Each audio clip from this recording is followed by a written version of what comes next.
કુંભ મેળો આવી રહ્યો છે.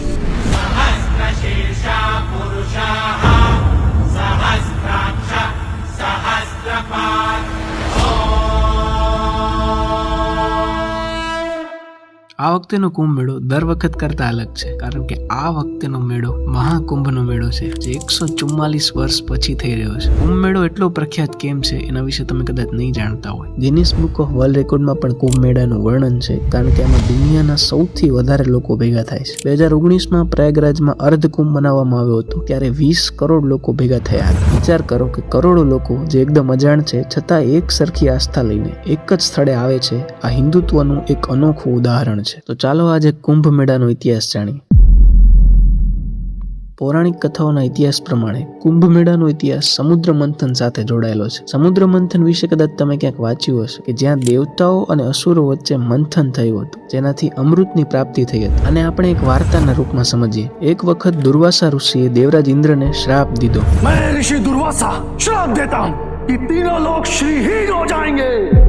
એ શ્રાપના કારણે બધા જ દેવતાઓ નબળા પડી ગયા. તો હવે દેવતાઓ નબળા પડી ગયા એ વાત અસુરોને ખબર પડી ગઈ. તો અસુરોએ સ્વર્ગલોક પર હુમલો કરી દીધો. એના પરિણામે બધા અસુરો દેવતાઓને હરાવીને સ્વર્ગલોક પર કબજો જમાવી લીધો. પછી દેવતાઓ બ્રહ્માજી પાસે જાય છે અને આખી વાત કરે છે. બ્રહ્માજી બધા દેવતાઓને લઈને વિષ્ણુજી પાસે જાય છે અને મદદ માંગે છે. ત્યારે વિષ્ણુજી એમને એક સુઝાવ આપ્યો છે કે આપણે સમુદ્ર મંથન કરવું જોઈએ અને સમુદ્ર મંથનથી અમૃત નીકળશે. આ અમૃતનું સેવન કરીને તમે બધા અમર થઈ જશો અને મૃત્યુ પણ તમને હરાવી નહીં શકે. પણ સમુદ્ર મંથન દેવતા એકલા ન કરી શકે, એટલે કે એમને અસુરોની મદદ લેવી પડે. અને મજાની વાત એ છે કે અસુરો પણ આ મંથન માટે માની ગયા, કારણ કે અસુરોને એવું લાગ્યું હતું કે અમૃત નીકળશે એ અસુરોને પણ આપવામાં આવશે. મંથન પછી જેમ અમૃત કુંભ એટલે કે અમૃતથી ભરેલું કુંભ બહાર આવ્યું, દેવતા અને અસુરો વચ્ચે લડાઈ શરૂ થઈ ગઈ. હવે આ જ લડાઈમાં ભગવાને પોતાનું વાહન એટલે કે ગરુડદેવને કહ્યું કે તમારે આ અમૃત કળશ લઈને અહીંથી ઉડી જવાનું છે.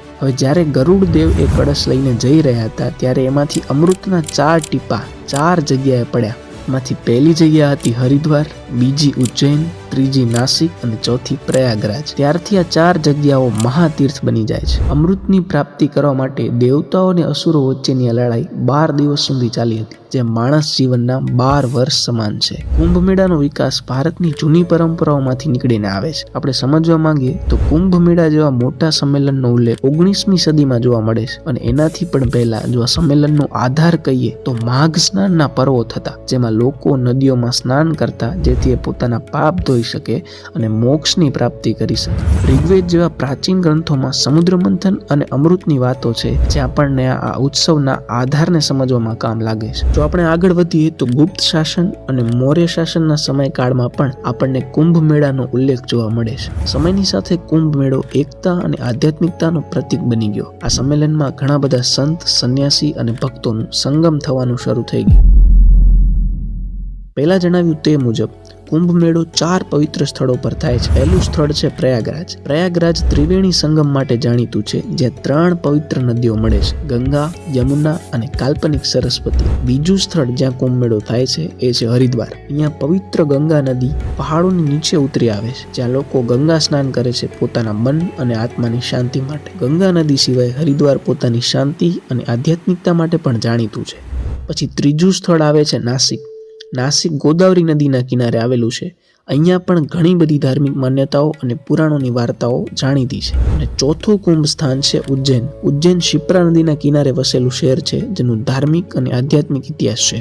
અહીંયા પણ સ્નાન એ લોકોના આધ્યાત્મનો એક ભાગ છે. આ 4 સ્થળોમાંથી કુંભ મેળો કયા સ્થળે યોજાશે તે ખગોળીય ગુણાકાર દ્વારા નક્કી કરવામાં આવે છે, જે 12 વર્ષે થાય છે. આ સમયનો આધાર ગ્રહોની સ્થિતિ પ્રમાણે છે, જેમાં ગુરુ ગ્રહની પરિક્રમાનો સમાવેશ થાય છે. ગુરુ ગ્રહને સૂર્યની પરિક્રમા પૂરી કરવામાં લગભગ 12 વર્ષનો સમય લાગે છે, અને એ પ્રમાણે જ આ 4 સ્થળોમાંથી એક સ્થળ નક્કી કરવામાં આવે છે. એવું માનવામાં આવે છે કે જ્યારે આ ગ્રહોની સ્થિતિ સર્જાય છે, ત્યારે વાતાવરણ આધ્યાત્મિક બની જાય છે, અને આ સમયે આ પવિત્ર નદીઓના પાણીને લોકો અમૃત માને છે, અને એમાં સ્નાન કરીને બધા પાપો ધોવાઈ જાય છે અને મોક્ષ મળે છે. જેમ આપણે વાર્તામાં જોયું તેમ કુંભ મેળા સિવાય દર 6 વર્ષે અર્ધકુંભ પણ મનાવવામાં આવે છે, જે હરિદ્વાર અને પ્રયાગરાજમાં થાય છે.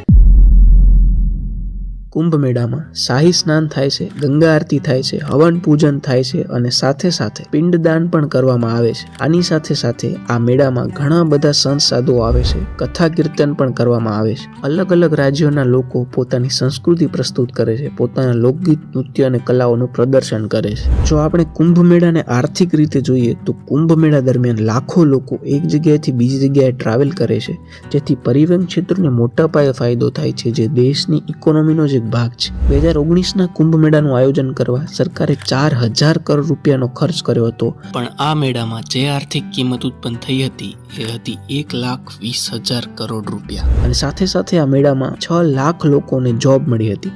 એના સિવાય એક ફાયદો નાના વર્ગના લોકોને પણ થાય છે, જે પોતાના ગજા પ્રમાણેનો નાનો ધંધો ચલાવતા હોય છે.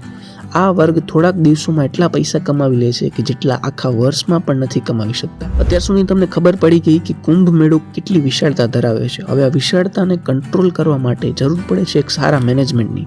માનવામાં આવે છે કે આ વખતે લગભગ 40 કરોડ લોકો આ મેળામાં આવવાના છે અને એને ધ્યાનમાં રાખીને મેળાનો વિસ્તાર 4,000 હેક્ટર રાખવામાં આવ્યો છે. લોકોની સગવડતાઓને ધ્યાનમાં રાખીને આ વખતે 1.5 લાખ ટેન્ટ લગાવવામાં આવશે અને 1.5 લાખ ટોયલેટ લગાવવામાં આવશે.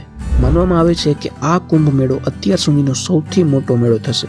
તો મિત્રો, આ કુંભ મેળો ફક્ત એક તહેવાર નથી, આ ભારતની સંસ્કૃતિ, ભારતની આસ્થા અને ભારતના ઇતિહાસને દર્શાવતું એક જીવંત પ્રતીક છે. તમારામાંથી કેટલા લોકો કુંભ મેળામાં જવાના છે મને કમેન્ટ્સમાં જરૂરથી જણાવજો.